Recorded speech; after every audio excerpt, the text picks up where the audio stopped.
look beautiful. Thank you. So do you. Thank you. Thank you. Listen, this is Women's Health Month. It's Women's Health Awareness Month. It's also Mental Health Awareness Month. And it is a very important month indeed, because so many of us are dealing with or have friends and family that are dealing with health issues, especially after COVID. Many of us were, stuck in the house for 2-3 years. Doctors weren't available. And I love this platform with Talk About You, because we don't just talk about fibroids, but we talk about everything that surrounds fibroids, like how they grow, Exactly. How we can get rid of them, all those kind of things. But I don't think women, I won't say I don't think, but a lot of women that I've spoken with have just kind of been getting back into the flow. You know what I mean? We back outside, as they say. We back, and we trying to make up for lost time. Yes, we know.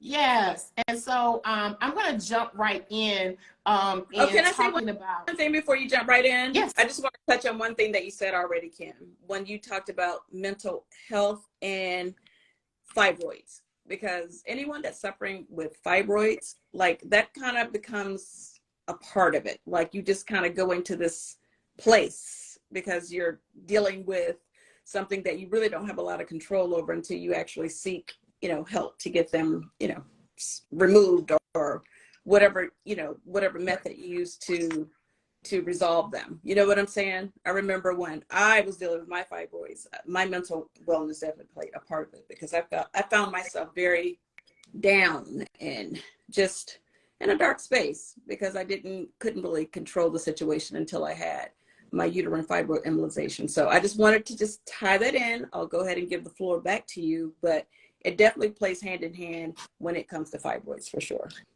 Yes, and for some of your followers that have jumped on who don't know what fibroids are, I don't want to assume that they know. And somebody made a comment. They said, "Let her talk," but y'all, we got 15 minutes, so I gotta steer this boat, okay? So we try to squeeze in what we can get in. But as for those that don't know what fibroids are they are non-cancerous tumors that women develop. And we are still in research to figure out why we're developing these non-cancerous tumors that cause normal then heavier periods. They cause longer than normal periods, lower back pain, frequency in urination, and the list goes on and on. Headaches. Some women gain weight. You'll see bloating, things like that. And so, Cynthia, you were able to overcome fibroids because you had the procedure that we offer here at the USA Fibroid Centers, which is the UFE. And you did that in season 6 of The Real Housewives of Atlanta. Housewives of Atlanta. You did it, for all to see. Absolutely. And you checked your circle, you checked your status, and you got the surgery. And that's what we wanted to really just kind of talk about and just touch upon tonight, the importance of finding out your issues and things. If you find out that you have some issues going on in your body talks to you. Tell us some of the symptoms that you had and how soon after you had those symptoms you had your surgery. Okay, so the first time I even heard about fibroids was when I was pregnant with Noelle. And they told me, "Oh, you have fibroid." And I was like, "Oh my God, what's that?" So you already explained what it is. It's a non-cancerous tumor that basically just grows throughout, time. They didn't tell me that part. So I just thought, all right, I was just pretty much led to believe that it wasn't that big of a deal. So I never really thought about it.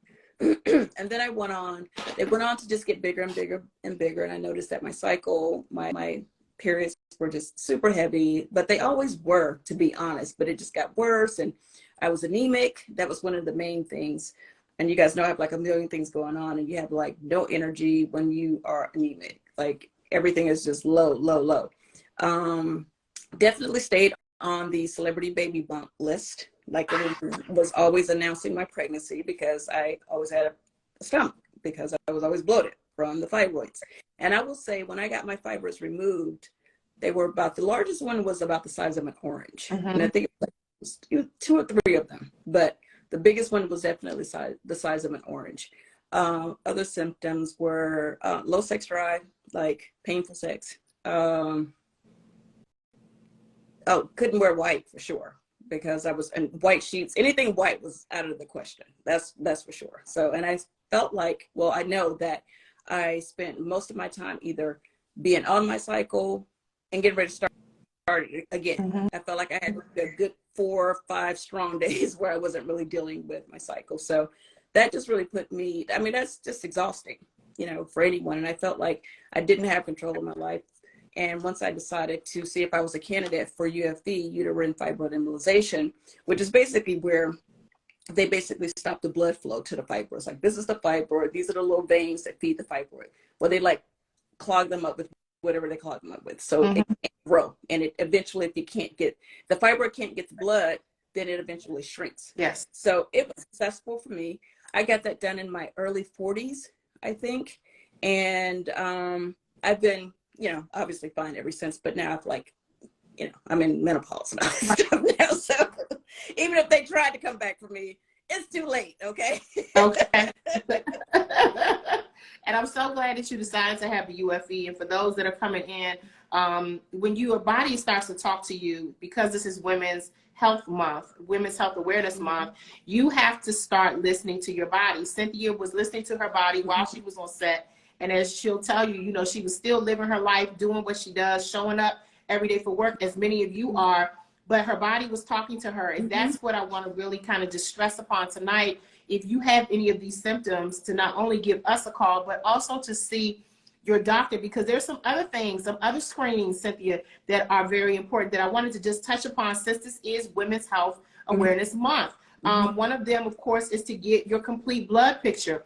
A lot of women don't know anything about that, like getting your blood work drawn and figuring out if there's anything dealing with your blood. What could that include? Kidney functions, glucose levels, diabetes, hypertension. Those are some other things that oftentimes we kind of ignore those signs. We got headaches, you know, we're craving certain things. And so, you know, some of those things are synonymous with the fibroid symptoms, right? And so you're like, I hope I'm okay, but we don't go and get the proper screenings. Now, there's another one that is really big. Of course, your diabetes screening, which is suggested every 3 years. We've been in the house 3 years, right? Somebody so I really want to say thyroid also. That's an important one as well. That's super important. And then I recently got, just last year, I got my blood work done to test my testosterone levels. And really extremely low. And this is something that I don't hear a lot of people talking about until I got it done. And then everyone I talk to, they're like, oh, girl, I could have told you about that. So I definitely am excited to share that information with you guys here tonight, to check your testosterone. Like, mine was like, I forgot what like is normal. Please, I'm not a doctor. I can't remember now. It may was too. Whatever it was. If normal was 200, I was like at 18 or 15 or something. So, and then also I was super low on my vitamin D. And I also checked my estrogen. I was fine with that. My estrogen was fine, but my vitamin D was super low. So I take vitamin D every day, or I try to take it almost every day. And I got the testosterone pellet. And me too. I'm actually waiting for the results to see if I need to increase the dosage or not. Because first you get, and they, you know, you just try to figure out how much you need, because they can't really tell right away until you actually get it. And you're like, oh, wait, it's too much or it's not enough. So I'm waiting for that to come back. So I highly suggest that you guys get your testosterone and your vitamin D levels checked, and also your estrogen. Absolutely. And for those, somebody said, and for those that don't realize, so when you get pushed into premenopause, ladies, anybody over 40, raise your hand, okay?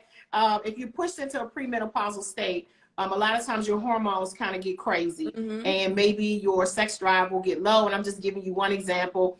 You might have more dryness in, you know, your vaginal area than normal, things like that. And so your levels kind of get off. So that's what she's talking about getting your testosterone and your estrogen levels checked, because they also kind of play a part in your hormones, like how you feel, you know, if you're tired all the time, things like that. So for those of you who are on here who may have had issues or had a hysterectomy, I see a few of you saying, I had a hysterectomy, and you find your hormone levels are not the same. What that testosterone test is going to do, or that estrogen test that she talked about, girl, it's going to make you feel like you're 20 again. It's going to it's going to give you a 20-year-old body, you know, in a 50-year-old, you know, mode. So I think that that's very important. I found that it increased my energy as well. You know, I have a lot of jobs, so I don't have time to be tired. So anything that's going to increase my energy and just make me feel overall better? Is I want to know. That's why I'm so happy that we're doing this IG live today, because again, a lot of women don't talk about all these different things, and I feel like it's important for us to share with each other, because you know, you don't know unless you know. Like I wasn't even thinking about my testosterone until one of my girlfriends told me. Yeah, and I think that, you know, when women get of a certain age and they are no longer conceiving, no longer interested in having children, they forget that you still need to get these tests ran. And another test that I want to just touch upon is your pap smear. Of course, you know, getting that pap smear done annually is going to help with overall health of your vagina, your cervix, your vulva, your cervical, ovaries, uterus, rectum, and pelvis, right? That's very, very important the older you get, because you want to make sure that all of those areas are in working order, okay? And I have a list of them, and I just wanted to just touch upon each one of them quickly, but also your fibroid screening, no matter what age you are.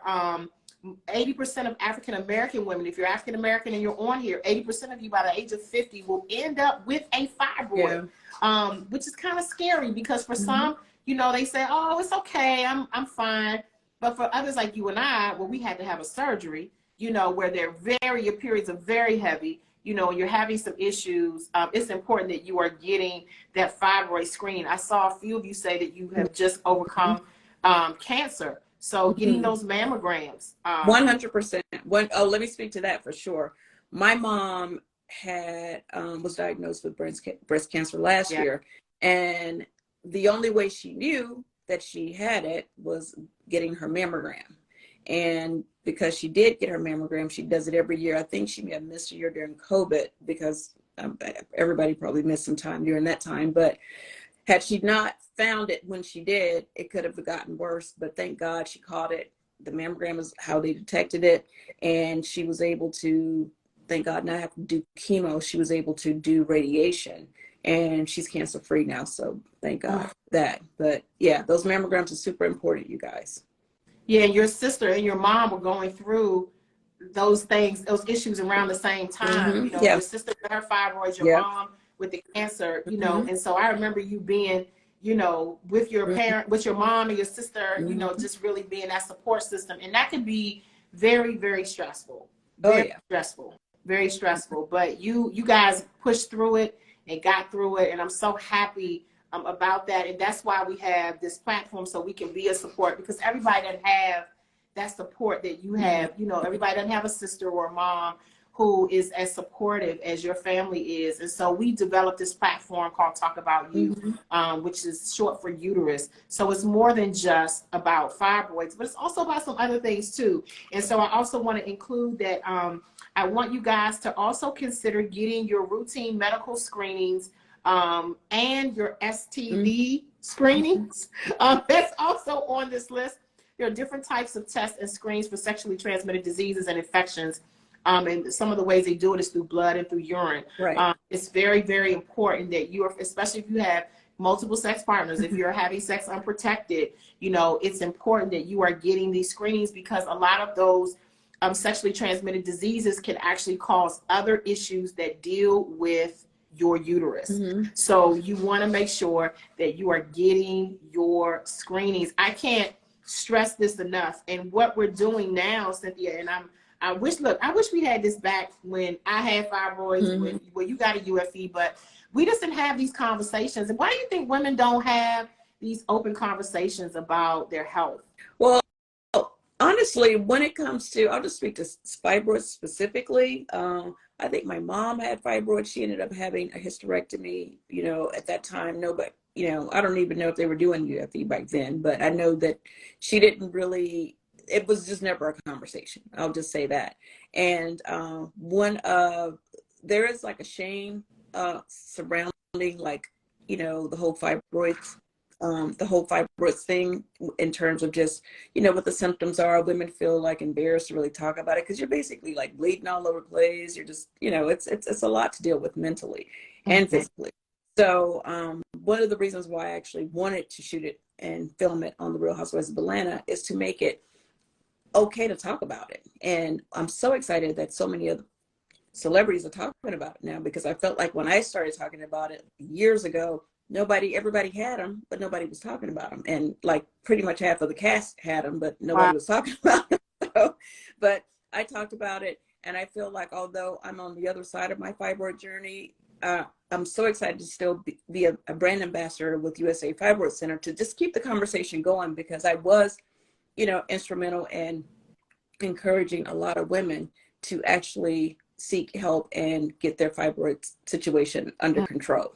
Mm-hmm. It's important, and so many people are commenting, and I do want to just set the record straight and just let you guys know we are doing so much research, which is why we have several congresswomen on Capitol Hill who are trying to push bills to get us to do the research to find out why. We have fibroid ambassadors, you all, who are not only vegan, that eat right, that drink lots of water, who are not stressed and still have fibroids. So unfortunately, contrary to popular belief, it's not a food thing. It's not a black thing or a white thing or a stress thing.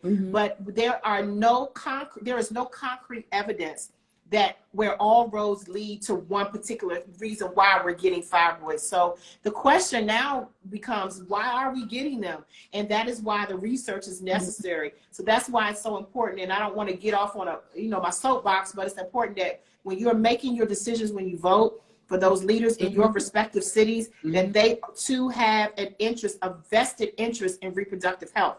Because when they do not, what happens is that you are now forced to have surgeries that you might not want, hence maybe a hysterectomy.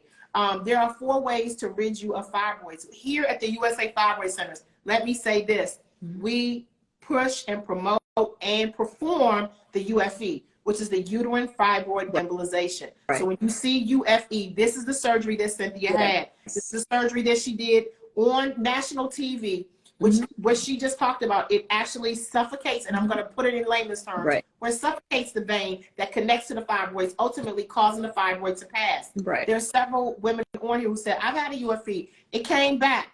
That is a very unusual case, because we have a 98% success rate where the women who may get a fibroid or have a UFE, it doesn't come back. But then there are 3 other surgeries.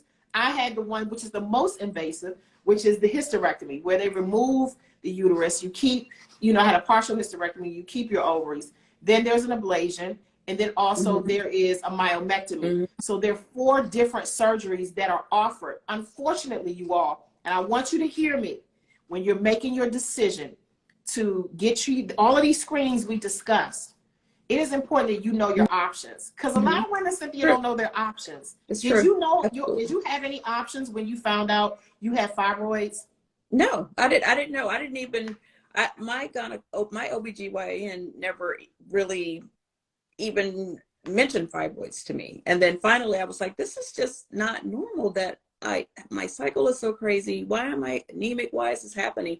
And then it finally, she was able to tell me, oh well, maybe you have fibroids. But then I had to do my own research and just go and find a doctor that dealt with fibroids. So, yeah, I just would encourage people to ask questions to their doctor, because they don't really bring it up to you.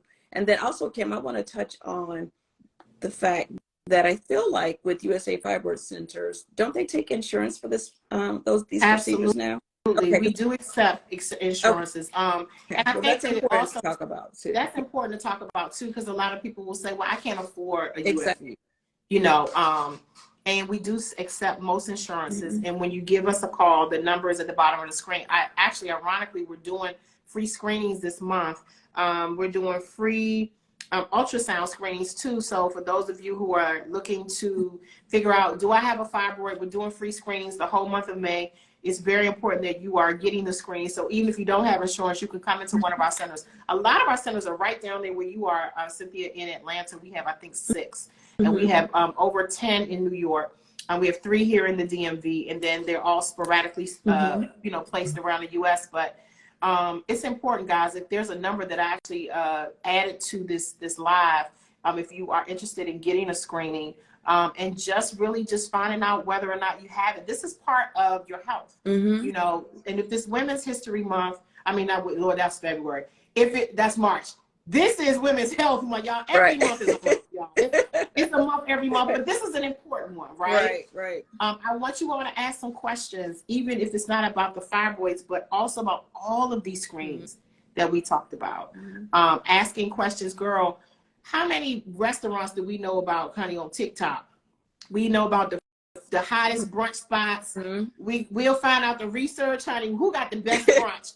Who got the cutest boutique? Yeah, who got the best wings? We'll go right on TikTok and look at it and figure it out. But we don't look at our options for our health. And I think because we trust doctors so much, and I'm not saying not to trust them, but you got a cell phone. You know, you can look up things. And so I want to definitely encourage those that are watching to make sure that you are asking those questions like, is this my only option? If you find out that any of these screenings that we suggested, you have to get these screenings. If you find out that one of them is positive or you have not had a great result, find out what your options are. And then, you know what, also, Kim, I was just thinking about this. I think a lot of people think that fibroids is like an age thing as well. And I think that women are finding them younger than what they would think. Like, it's not so much like you can start, like, just like you start going into perimenopause and you're like, you know, late 30s or whatever. The same with fibroids. And one of the things that's great is the sooner you catch them before they get super big, you probably will have more options to get rid of them. If you wait for as long as I did and they become the size of an orange or a grapefruit, then at that point, sometimes your options get a little, you know, less at that point, or just have to be more invasive. I'll just say that. So if you're experiencing early, really heavy periods and stuff, it's worth it to just get them checked now. If you're like, you know, if you feel like, I mean, I don't know how young it is, but I don't think it's like you turn 40 and then you have to worry about fibroids. I think looking back, I was in my 30s when I found out about my first one, and it was the size of a grape. And by the time I did something about it, it was the size of an orange. So Eugenia was 18, one of our ambassadors, and I want to say that Ella was younger than that. I know I was 17 when I found out I first had a fibroid. So I do know that we do have some teenage stories where, you know, young girls get them, and the more they grow and expand, you know, the more difficult, like you said, your options kind of limit you. Exactly. You end up having to get a surgery more invasive. You end up having to get, you know, cut, and that's what you don't want to do. So, ladies, hear me. Hear Cynthia. Yeah, somebody said they were 35, to my point, you know, and you're already thinking about like people in their teens as well. So, yeah, like I think like all the different things that you have discussed, like I think we have to take age out of the equation and just look at our overall health and pay attention to our bodies and ask the questions when we go to the doctor and get those, you know, blood tests to just, you know, just make sure everything is at the right level and that you're healthy regardless of your age. I would have certainly, looking back, I would have started a lot earlier. When I used to go to the doctor, to the OBGYN, I would only just get a pap smear for years. And then finally I started getting the mammograms when I was told to start getting those at the age. And even then, you know, if they would give it to me, I would even get that earlier, because sometimes, you know, by the time you get the mammogram, it's too far to even really, you know, for that situation to be a positive, you know, outcome for you. Yeah. And I want to touch on this last thing while you're here. You said something very key. You said take age out of it, but I also think they need to take color out of it, because it's not a Black thing. It's not a over 30 thing, or, you know, anything like that. I think that it's not a food thing. How many times have y'all found out people have had these rare cancers and they have not done any smoking? They're like vegans, vegetarians. They're vegans. I mean, it's like, what is happening? And I think that, you know, the more you educate yourself and the more that you read, we don't make these assumptions. You know, it used to be a time where they said only Black people get hypertension. We're the only ones that get sickle cell. We're the only ones that get, and we're finding that, you know, these color barriers that we have, you know, put up are actually, in fact, untrue. And so I want to definitely make the suggestion to those that are watching, get your screenings, whether it be fibroid screenings or just overall health. If you're ladies watching, men too, I see some men on here. Girl, you got some good fans on here. You got some good fans. Girl, they saying some great things. But get your screenings. That's really what this conversation is about. And unfortunately, we don't have a lot of time with Cynthia because she is on set. But girl, you look good. And you don't look like what you've been through. Listen, I am pouring into myself, and health is, especially at this point in my life, my number one priority. You guys see me on the gram. I haven't posted a photo. I haven't posted a video this week, or even last week, working out, but I'm working out 3 times a week. And that has definitely changed just my whole, overall health. Like, I just feel good. I start out I work at 7:30 in the morning, and that's when I start my day. It starts early. I'm sleeping better at night. I used to be one of those people who, maybe went to sleep 2 or 3 in the morning. I was sitting on the couch watching Netflix, and I finally go to bed. I'm not doing any of those things anymore because I'm starting my day so early, and I feel so great when I'm working out that I start my day earlier. And then by the time 9 o'clock rolls around, 10 o'clock latest, I'm ready to go to sleep. And that's something too, just all of it matters. It all matters at the end of the day, just your overall health and wellness. So I really encourage you guys, don't wait till you get my age to start taking care of yourself. Start taking care of yourself now. Pour into yourself, because at the end of the day, health is truly wealth. And for whatever you're trying to do in your life, it's going to be easier if you are healthy. Yes, I love that. And that's a great way, I think, to end our conversation. You just gave the best advice ever. You guys put yourselves first. Yes. Male or female. I know this conversation is usually with women. Numbers on here, you guys. I didn't mean to interrupt you. Yes, the phone number is on here. If you guys want to call and get some information, the phone call is free. Just call and see what your options are. And, educate yourself on some of the options that you have to live a healthy, quality life. Yes. Thank you so much, Cynthia. And everyone that stayed on tonight, thank you so much for watching on behalf of the USA Fibroid Centers. Thank you. We appreciate you, Cynthia. I love you. I love you. You look amazing. You are a walking, living testament of greatness. And we appreciate you for living out loud and showing us your scars and just giving us something to hope for. So thank you, Cynthia. Thank you. Thank you so much. Okay. Good night, everybody. Right. Thank you for watching. Guys, call that number if you guys are feeling yes. If you think you have a fibroid, please call USA Fibroid Centers. Yes. Thank you. Love you guys. Good night, everybody. Good night. God bless.